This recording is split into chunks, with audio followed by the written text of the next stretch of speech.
అన్న నమస్తే అన్న. నమస్తే అన్న. అన్న ఇప్పుడు ఏదైతే హైదరాబాద్లో సెంట్రల్ యూనివర్సిటీలో జరుగుతున్న దారుణాల గురించి మీరు ఏం చెప్పాలనుకుంటారు అన్న?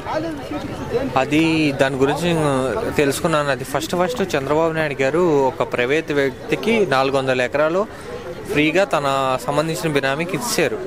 అది రాజశేఖర రెడ్డి వచ్చిన తర్వాత కోర్టులో కేసు వేసారు. వేసి 19 సంవత్సరాలు పోరాడితే అది వచ్చింది, రిటర్న్ వచ్చింది. దాన్ని ఏం చేయాలి? ఆల్రెడీ ఇప్పుడు మొక్కలు అన్నీ అక్కడ ఉన్నాయి, వృక్ష సంపద ఉంది, అక్కడ మూగజీవాలు ఉన్నాయి. దాన్ని ఏమైనా కాపాడి దాన్ని ఏమైనా ఒక పార్క్ లాగానో లేకపోతే వేరే విధంగానో యూజ్ చేయాలి, కానీ యూనివర్సిటీ కన్నా యూజ్ చేయాలి. మొక్కలు పాడైపోతున్నాయి. ఇప్పటికే హైదరాబాద్లో వేడి, వాటర్ లేక చాలా ఇబ్బంది అయిపోతుంది. అలా ఉండే 400 ఎకరాల ల్యాండ్ కూడా ఇలా ప్లాటింగ్ చేసి అమ్మేస్తానంటాం కరెక్ట్ కాదు కదా. టోటల్ 2500 ఎకరాలు ఇందిరాగాంధీ ఇచ్చింది. సో విద్యా సంస్థల కోసం ఇచ్చారు. ఇప్పుడు అక్కడ స్థలాన్ని కూల్ చేసి ప్రైవేట్ ఆర్గనైజేషన్ పెడతాం, కంపెనీలు పెడతాం అన్నాడు. ఎంతవరకు కరెక్ట్ అన్న? అది కరెక్ట్ కాదు కదా. వృక్ష సంపద పోతుంది. ఇప్పటికే హైదరాబాద్లో వేడి పెరిగిపోయింది. ఏ పొలిటీషియన్ అన్నా మొక్కలేయండి అని చెప్తారు. ఇది కరెక్ట్ కాదు కదా. మీరే చెప్పండి. స్టూడెంట్లు కొడతాం ఏంటండి? నాకు అర్థం కావట్లేదు. స్టూడెంట్లు కొడతాం ఏంటి చెప్పండి మీరు? లాఠీ చార్జ్ చేయడం ఏంటి వాళ్ళ మీద? బీజేపీ ఏమైపోయింది, బీఆర్ఎస్ ఏమైపోయింది, సిపిఐ అయిపోయింది, సిపిఎం ఏమైపోయింది? అక్కడ నుండి పోరాడాలి కదా, స్టేలు తేవాలి కదా. మీరు ఏం చేస్తున్నారు? 250 జేసీబీలు వచ్చినాయి అక్కడ.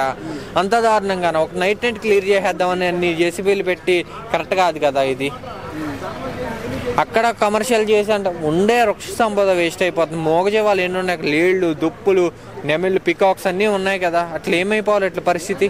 తెలంగాణ ముఖ్యమంత్రి హైదరాబాద్ సమయంలో ఎందుకు ఇల్లు కూల్స్తున్నా అంటే పర్యావరణాన్ని కాపాడుతున్నాం అని చెప్పిన రేవంత్ రెడ్డి ఈరోజు పర్యావరణాన్ని తొక్కేస్తుంటే, కాల్చేస్తుంటే ఎలా చూస్తున్నారు అన్నది విషయాన్ని? ఇది చాలా బాధాకర విషయం అండి. ఇది అందరూ ఖచ్చితంగా ఈ రాజకీయ పార్టీలు అన్నీ ఏదో మీరు ప్రెస్ మీట్లు పెట్టుకుని మీరు బిల్లపిస్తాం కాదు. ఈ టైంలో పోరాడండి, నిలబడండి. ఈ టైంలో వచ్చి ఇలాంటి వృక్ష సంపదని, ఇలాంటి కాలేజీలు, యూనివర్సిటీ భూముల్ని ఇలాంటి మీరు కూడా ప్రశ్నిస్తే ఆగుతాయి. మీరేం ప్రశ్నించకుండా ప్రెస్ మీట్ల ముందు వచ్చేసి ఇది తప్పు, ఇది కరెక్ట్ అని మీరు అక్కడికి వెళ్ళి కూర్చోండి. మీతో కూడా 100 మంది వస్తారు. మీరు కోర్టులో ఏంటి పిటిషన్స్ వేయండి. ఏం చేస్తున్నారు మీరు? పెద్ద పెద్ద రాజకీయ బీజేపీ ఏం చేస్తుంది నాకు అర్థం కావట్లేదు. ఎవరో 2-3 ప్రెస్ మీట్ పెడితే సరిపోద్దా? 2-3 వెళ్తే సరిపోద్దా? కూర్చోండి అక్కడికి వెళ్ళి. ఎంతమంది ఉన్నారు బీజేపీ లీడర్స్? కిషన్ రెడ్డి గారు ఏం చేస్తున్నారు? హోమ్ మినిస్టర్ కదా. ఏ మినిస్టర్ అయినా అన్నారు కాబట్టి బీజేపీ నాయకుడు రఘునందన్ రావు కూడా ఎక్స్పీరియన్స్ చదువుకున్నాడు. ఎందుకంటే తను మాట్లాడతారు అంటున్నారు. అదే అంటున్నారు. వీళ్ళంతా కొమ్మక్కయ్యారా ఏంటి? ఎవరికి అర్థం కావట్లేదు కదా పొలిటీషియన్స్. ఇది కరెక్ట్ కాదు. అందరూ ఒకసారి ఇలాంటి ల్యాండ్స్ గురించి పోరాడండి. సామాన్యులు కూడా ఆలోచించండి. మీరు కూడా హాలిడేస్ ఉన్నప్పుడు అక్కడికి వెళ్ళి కూర్చొని పోను. అక్కడ ఏమన్నా ధర్నా జరుగుతుంటే కొంచెం ఆపండి. హెచ్సిఎల్ యూనివర్సిటీ వాళ్ళని కొట్టారు. ఇది చాలా బాధాకరం. స్టూడెంట్లు కొట్టి కేసులు బుక్ చేయడం ఏంటి? వాళ్ళ జీవితాలు ఏమైపోవాలి రేపొద్దున్న చెప్పండి మీరు. అన్న ఒకప్పుడు తెలంగాణ ఉద్యమం కోసం ఉస్మానియా యూనివర్సిటీలో ఎంతమంది విద్యార్థులు చాలా పోరాటం చేశారు. అలాంటి పోరాటం ఈరోజు మన ఎస్సీలో కనిపిస్తుంది అనుకోవచ్చా అన్న? లేదన్న, జీరో ఉంది. అలాంటి పోరాటం ఎక్కడుంది? ట్రోల్స్ తప్ప మీడియాలో, ఇన్స్టాలో పెడితే సరిపోదు కదా. దానికి సంబంధించిన ఏంటి? కోర్టులో కేసు వేయాలా, పిటిషన్ వేయాలా ఏంటి? అదేదో చేసి గవర్నమెంట్కే యూనివర్సిటీకి ఇస్తామో ల్యాండ్, దాన్ని కాపాడి ఏ పార్క్ కింద డెవలప్మెంట్ చేయాలి తప్ప ప్లాట్లు చేసి సాఫ్ట్వేర్ ఆఫీసులు పెడతానని వేరే చోట పెట్టుకోండి. ఆ 400 ఆల్రెడీ అడవి కింద బాగుంది. దాన్ని ఎందుకు తీయడం అని నా ఒపీనియన్.